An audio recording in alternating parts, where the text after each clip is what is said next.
Guys আসসালামু আলাইকুম। আপনারা সবাই কেমন আছেন? আশা করি ভালো আছেন। আলহামদুলিল্লাহ আল্লাহর রহমতে আমিও খুব ভালো আছি।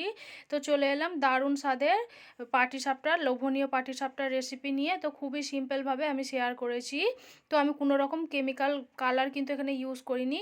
তো আমি এখানে ফুড কালার দিয়েছি, যে কালারগুলো কেকেতে ইউজ হয়। আমি এগুলো খুবই কম কেমিক্যাল মিশানো সেই কালারগুলো নিয়েছি, মানে এটা কেমিক্যাল নেই, বাচ্চা থেকে বড় সবাই পছন্দ করবে। তো খুবই সুন্দর লাগছে দেখুন, খুবই লোভনীয়, খেতেও কিন্তু দারুণ সুস্বাদু ছিল, দারুণ টেস্টি ছিল। তো একবার বানালে বারবার খেতে মন চাইবে, এতই সুস্বাদু আর সহজভাবে আমি দেখিয়েছি দেখুন। তার জন্য আমি এখানে নিয়ে নিয়েছি আলো চালের গুঁড়ি। তো আলো চালের গুঁড়িটা নিয়ে নিয়েছি আমি 200 গ্রাম মতো, মানে 200 গ্রামই হবে এটা। তো আমি এখানে একটা কাঁচের বলে ঢেলে নিচ্ছি। তো খুবই সিম্পলভাবে আমি শেয়ার করছি দেখুন, বাচ্চা থেকে বড় সবাই কিন্তু পছন্দ করবে। আর হাতে টাইম না থাকলে কিন্তু এটা যখন তখন বানাতে পারবেন, খুবই তাড়াতাড়ি বানানো হয়ে যায়। তো আমি পরিমাণ মতো লবণ দিয়ে দিয়েছি, আর দিয়ে দিলাম স্বাদ মতো একটু চিনি। তো একটু ভালোভাবে মিশিয়ে নিচ্ছি আমি শুকনো অবস্থায়। তারপর দেখুন আমি এখানে দিয়ে দিচ্ছি একদমই নর্মাল পানি, গরম পানি আমি কিন্তু অ্যাড করিনি, একদমই নর্মাল পানি অ্যাড করছি। তো অল্প অল্প করে দিয়ে একটা ব্যাটার বানিয়ে নিতে হবে। তো আপনারা চাইলে কিন্তু এখানে নারকেল কুড়াও দিতে পারেন। তো নারকেল কুড়া ছাড়াই আমি কিন্তু এটা বানাচ্ছি।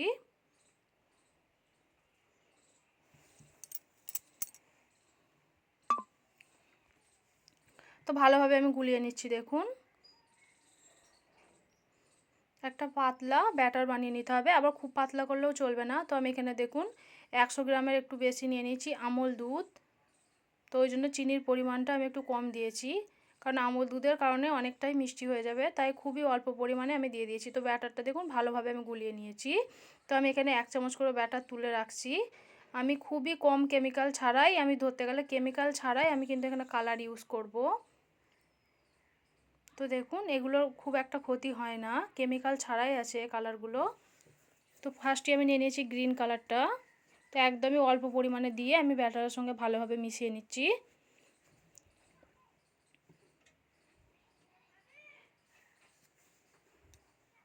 তো একটা কালার আমার রেডি হয়ে গেছে। তো আমি আর একটা কালার আমি রেডি করে নিচ্ছি দেখুন।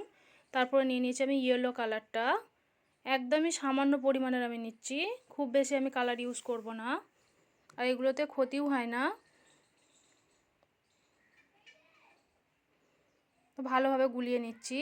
তো আমার দুটো কালার রেডি হয়ে গেছে। তারপর নিয়ে নিয়েছি আমি এখানে মেরুন কালারের।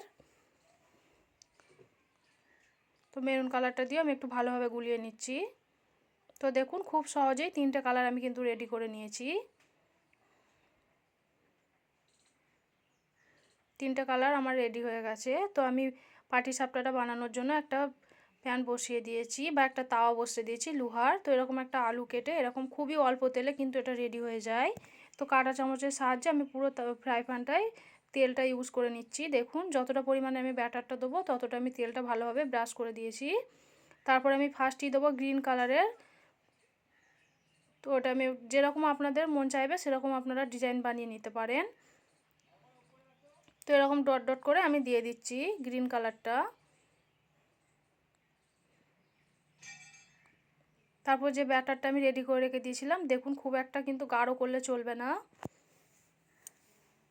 পাতলা টাইপেরই এটা করতে হবে। তো একটু ভালোভাবে সমান করে একটা গোল শেপ দিয়ে দিতে হবে।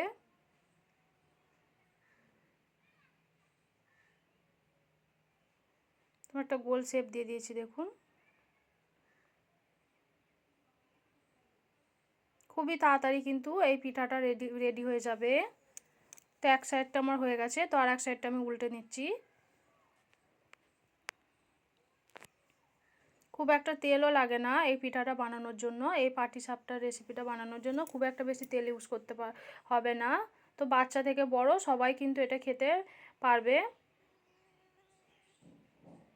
তো দেখুন এক সাইডটা এরকম আমি রোল রোল করে ভাঁজ করে নিচ্ছি। গ্যাসের ফ্লেমটা একদমই লোতে রাখার চেষ্টা করবেন। তো একটা পিঠা দেখুন আমার একটা পাটিসাপটা কিন্তু রেডি হয়ে গেছে। তো আমি একইভাবে আর একটাও রেডি করে নেব।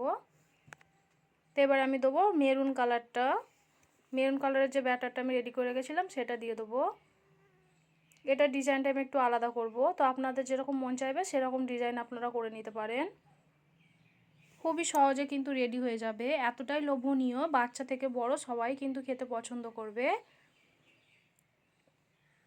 তো দেখুন আমি এরকম একটা গোল রাউন্ডের মতো শেপ দিয়ে দিয়েছি। তো ওপর থেকে এবার ব্যাটারটা দিয়ে দিচ্ছি আমি।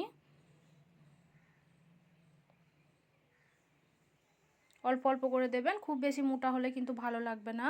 চেষ্টা করবেন একটু পাতলা করে বানিয়ে নেওয়ার। তো সাইড থেকে আমি একটু তেল দিয়ে দিচ্ছি।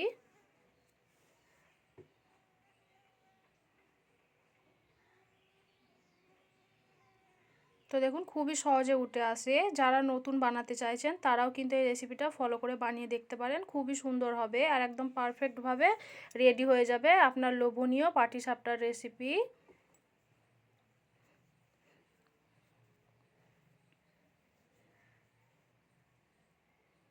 আর এক সাইডটা আমি ভালোভাবে সেঁকে নেব। খেয়াল রাখতে হবে খুব বেশি যেন না মোটা হয়, খুব বেশি মোটা হলে কিন্তু ভালো লাগবে না।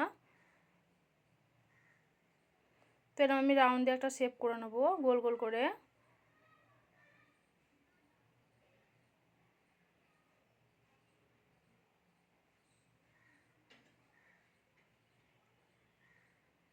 তো দেখুন গোল করে আমি একটা শেপ দিয়ে নিয়েছি। তো আমি প্লেটে তুলে নিচ্ছি। তো এবার আমি ইউজ করছি ইয়েলো কালারের যে ব্যাটারটা আমি গুলে রেখেছিলাম সেইটা। তো এটার ডিজাইনটা একটু আলাদা করব। আমি 3টে ডিজাইন আলাদা আলাদা করেছি, কোনোটাই এক করিনি।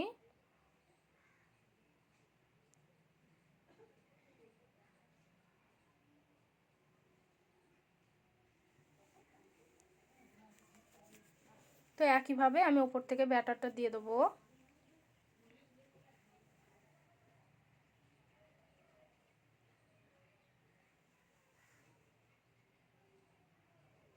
তো দেখুন এরকমভাবে হাতের সাহায্যে আমি 3ভাবে দেখিয়েছি আপনাদের ঘরে দেখুন।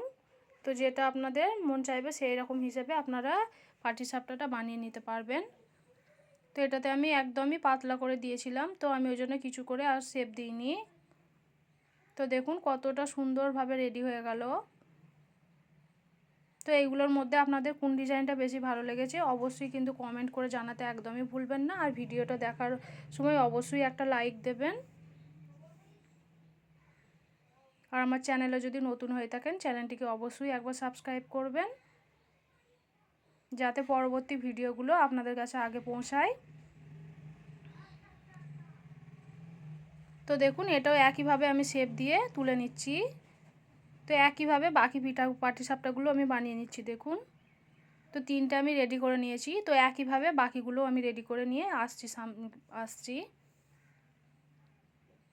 তো দেখুন সমস্ত পাটিসাপটার পিঠাগুলো আমার কিন্তু রেডি হয়ে গেছে। তো কোনটা আপনাদের বেশি ভালো লেগেছে অবশ্যই কমেন্ট করবেন, শেয়ার করবেন। আর আমার চ্যানেলে যদি নতুন হয়ে থাকেন চ্যানেলটিকে অবশ্যই সাবস্ক্রাইব করবেন। তো দেখুন কতটা সফট আর নরম হয়েছে, একদমই তুলতুলে, খুবই সুন্দর লাগবে। বাচ্চা থেকে বড় সবাই কিন্তু পছন্দ করবে। তো দেখুন এতটুকু কিন্তু কাঁচা নেই, আর অনেকক্ষণ পর্যন্ত এটা এরকমই নরম সফট থাকবে। তো কত সুন্দরভাবে আমার এই পাটিসাপটার পিঠার রেসিপিটা আমি শেয়ার করেছি। ভালো লাগলে অবশ্যই কমেন্ট করবেন, শেয়ার করবেন, আর লাইক করতে একদমই